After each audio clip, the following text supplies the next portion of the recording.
नमस्कार दोस्तों, आपका स्वागत है मेरे इस चैनल पे जहाँ पर हम मेडिसिन की इस दुनिया की साइंस समझने की कोशिश करते हैं बहुत ही आसान से और सरल शब्दों में। तो आज हम अंडरस्टैंड करेंगे ये ओबेसिटी या मोटापा आखिर होता क्या है और इसके क्या कॉम्प्लिकेशंस हैं या क्या साइड इफेक्ट्स हैं मोटापे के या ओबेसिटी के। तो ओबेसिटी या मोटापे को हम डिफाइन कैसे करते हैं? मेडिकली हम बोलते हैं excess of adipose tissue mass in body is defined as obesity या फिर excess of fat cells in the body is defined as obesity या इसको हम बोलते हैं मोटापा। अब जिसका वजन ज्यादा होता है वो मोटापे की डेफिनेशन में नहीं आता है, क्योंकि लंबे लोगों में जिनका बोन मास ज्यादा होता है या मसल मास ज्यादा होता है उनमें हो सकता है वजन ज्यादा हो लेकिन वो मोटे नहीं हो, वो ओबीज नहीं हो। तो मोटापे को या ओबेसिटी को डिफाइन कैसे किया जाता है, कैसे मेजर किया जाता है? हम यूज करते हैं एक टूल जिसको हम बोलते हैं बीएमआई या body mass index. Body mass index में हम करते क्या है, जो बॉडी का वजन होता है उसको केजी में लेते हैं और उसको गुना मतलब डिवाइड करते हैं हम हाइट स्क्वायर से। हाइट जिसमें कि मीटर स्क्वायर में होती है, तो ऊपर लिखते हैं मास या वजन केजी में और नीचे लिखते हैं हाइट स्क्वायर। हाइट को 2 बार मल्टीप्लाई करते हैं मीटर्स और मीटर्स में और इन दोनों को डिवाइड कर देते हैं और इसको डिवाइड करने के बाद जो फिगर आती है उसको हम बोलते हैं बीएमआई या बॉडी मास इंडेक्स।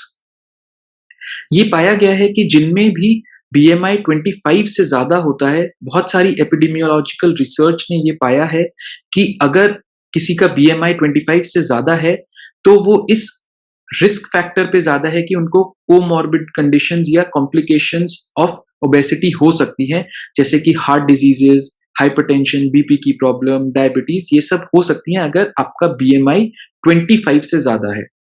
और ये जान लेना जरूरी है कि एडिपोज टिश्यू मास या मोटापा जो एब्डोमेन में या पेट के सराउंडिंग में होता है वो सबसे ज्यादा खतरनाक मोटापा होता है। तो आखिर ये मोटापा होता कैसे है? अब आप इजीली समझ गए होंगे कि मोटापा तब होता है जब न्यूट्रिशन ज्यादा होगा, ज्यादा खाएंगे और कम खर्च करेंगे। खर्च करेंगे मतलब एक्सरसाइज में कम खर्च करेंगे।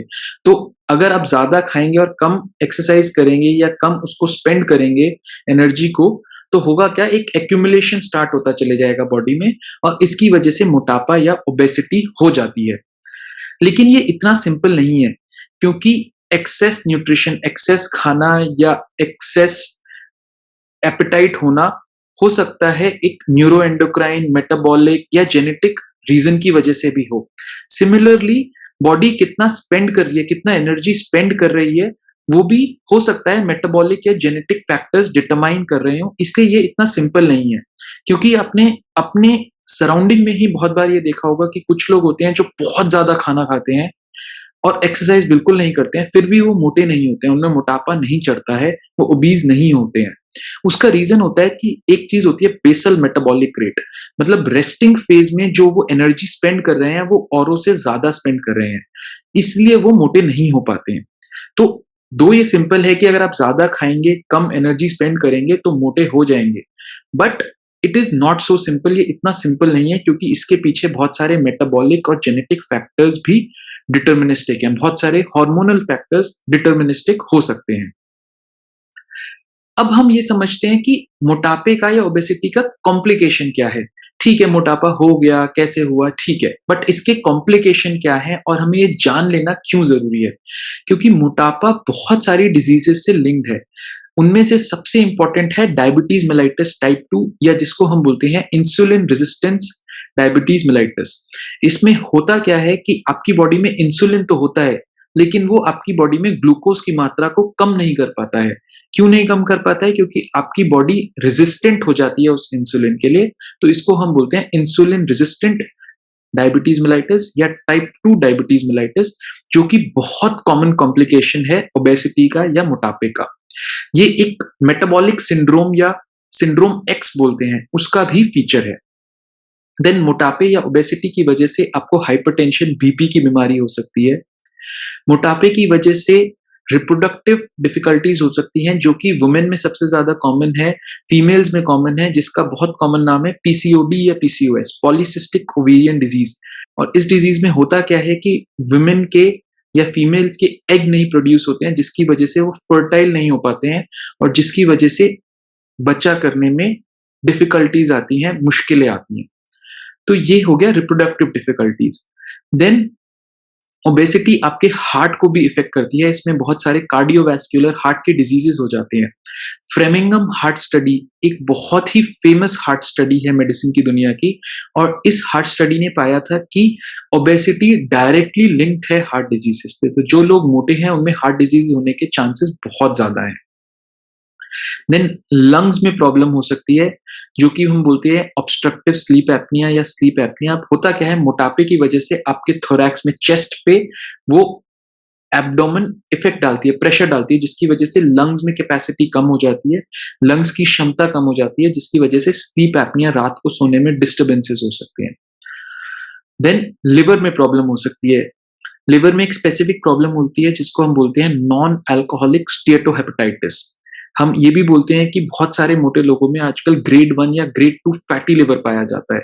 तो इसका कारण है ओबेसिटी, और ये अल्टीमेटली होता है नैश सिंड्रोम या फिर नॉन अल्कोहलिक स्टीएटोहेपेटाइटिस, जो कि इन फ्यूचर कन्वर्ट हो जाता है लिवर सिरोसिस में या लिवर फेलियर में।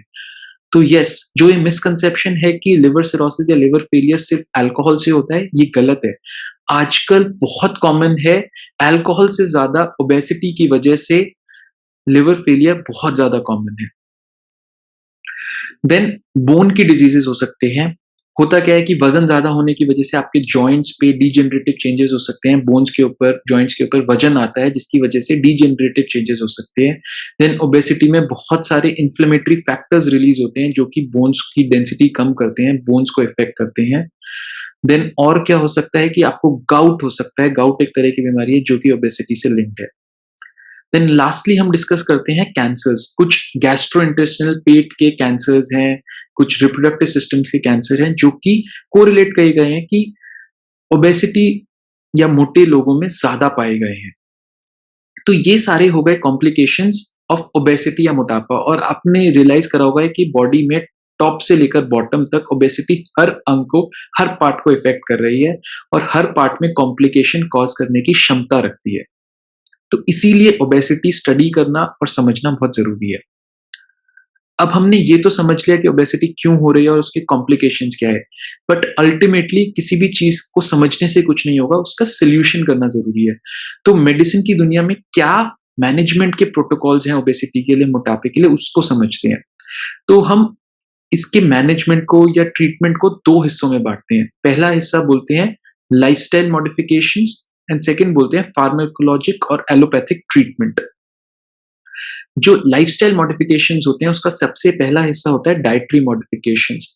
ये बोला जाता है कि आपको 500 से 1000 कैलोरीज पर डे कम खानी है। जितना आप स्पेंड कर रहे हैं एनर्जी, उससे 500 या 1000 कैलोरीज कम खानी है every day for at least 3 months, जिससे कि आपको ओबेसिटी पे थोड़ा सा इम्पैक्ट आ सके। आपको कार्बोहाइड्रेट्स कम खाने चाहिए, प्रोटीन डाइट ज्यादा लेनी चाहिए, फैट्स, ऑयल्स रिड्यूस करने चाहिए अपनी डाइट में, क्योंकि कार्बोहाइड्रेट्स भी अल्टीमेटली बॉडी में जाके अगर एक्सेस में होंगे तो फैट्स में या एडिपोज टिश्यू में कन्वर्ट हो जाते हैं। देन सेकेंड हिस्सा होता है फिजिकल एक्टिविटी। फिजिकल एक्टिविटी मतलब हो गया एक्सरसाइज। रिसर्च ने ये पाया है कि अगर 75 मिनट्स पर वीक रिगरस एक्सरसाइज करें और उसको 10 मिनट के हिस्सों में डिवाइड कर दें हर रोज, तो ये बहुत ही इफेक्टिव है। या फिर हम 150 मिनट की पर वीक मॉडरेट लेवल की एक्सरसाइज करें और उसको भी हम डिवाइड कर दें पार्ट्स में ड्यूरिंग द वीक, तो ये बहुत इफेक्टिव है over a longer period of time मोटापे को रोकने में या मोटापे को ठीक करने में। देन थर्ड हो गया behavioural therapy. Behavioural therapy linked है आपकी एपेटाइट से, मतलब आपकी भूख लगने की क्रेविंग से, आपको खाना खाने की क्रेविंग से लिंक्ड है, जिसमें कि बहुत सारे प्रोसेसेस हैं जो करे जाते हैं जिससे कि आपको भूख लगना कम हो जाए, आपकी एपेटाइट कम हो जाए, आपकी भूख लगने की जो क्रेविंग है वो कम हो जाए, ताकि आप कम डाइटरी इंटेक करें। देन आ जाते हैं फार्माकोलॉजिकल थेरेपी। फार्माकोलॉजिकल थेरेपी में सबसे पहला हिस्सा होता है anti obesity drugs. Anti obesity drugs एक रिसर्च में है, इसमें नए बहुत सारे ड्रग्स आ रहे हैं जो मोटापे को घटाते हैं। देन होते हैं फैट एब्जॉर्प्शन को रोकने वाले ड्रग्स जिनको हम बोलते हैं ऑर्लिस्टैट, बहुत कॉमन ड्रग है जो कि आपके बॉडी से जो आप खाना खा रहे हैं उसमें फैट के एब्जॉर्प्शन को कम करता है। देन आपकी भूख की क्षमता को कम करने के लिए भी बहुत सारे ड्रग्स रिसर्च में है एंड कुछ अवेलेबल भी है मार्केट में। देन लास्टली सोल्यूशन होता है सर्जरी। सर्जरी में हम क्या करते हैं, पेट का एक हिस्सा काट देते हैं। पेट का एक हिस्सा काटने से होता क्या है कि आप जो भी खाना खाएंगे वो कम एब्जॉर्ब होगा। कम एब्जॉर्ब होगा तो बॉडी में कम जाएगा और कैलोरी इंटेक, चाहे आप खाना ज्यादा भी खा रहे हैं तो कम होगी। तो इसको हम बोलते हैं बेरियाट्रिक सर्जरी। तो आई होप फ्रेंड्स आपको ये टॉपिक इंटरेस्टिंग लगा होगा। दो ये बहुत सिंपलिस्टिक टॉपिक है बट बहुत ही इंपॉर्टेंट है, क्योंकि ओबेसिटी इंडिया में एंड वर्ल्ड में बहुत ही कॉमन लाइफस्टाइल डिसऑर्डर है जिसकी वजह से बहुत सारे कोमॉर्बिडिटीज हो रहे हैं। ओबेसिटी अपने आप में कुछ नहीं कर रहा है, लेकिन ओबेसिटी की वजह से बहुत सारे कॉम्प्लिकेशंस हो रहे हैं जो लाइफ थ्रेटनिंग बनते जा रहे हैं in this new age 21st century. और ये इंडिया में ही नहीं बल्कि यूएस में, यूके में, यूरोप में हर जगह इफेक्ट कर रहा है ओबेसिटी या मोटापा। तो इसलिए बहुत समझना बहुत ही ज्यादा जरूरी था हमारे लिए कि ओबेसिटी क्या है, इसके कॉम्प्लिकेशंस क्या हैं और बेसिक आउटलाइन ऑफ ट्रीटमेंट क्या है डॉक्टर के पास। तो फ्रेंड्स, आई होप आपको मेरा ये वीडियो पसंद आया होगा। अगर पसंद आया तो प्लीज इसको लाइक करिएगा, शेयर करिएगा, सब्सक्राइब करिएगा और मेरे अगले वीडियो का जरूर इंतजार करिएगा। थैंक यू एंड धन्यवाद।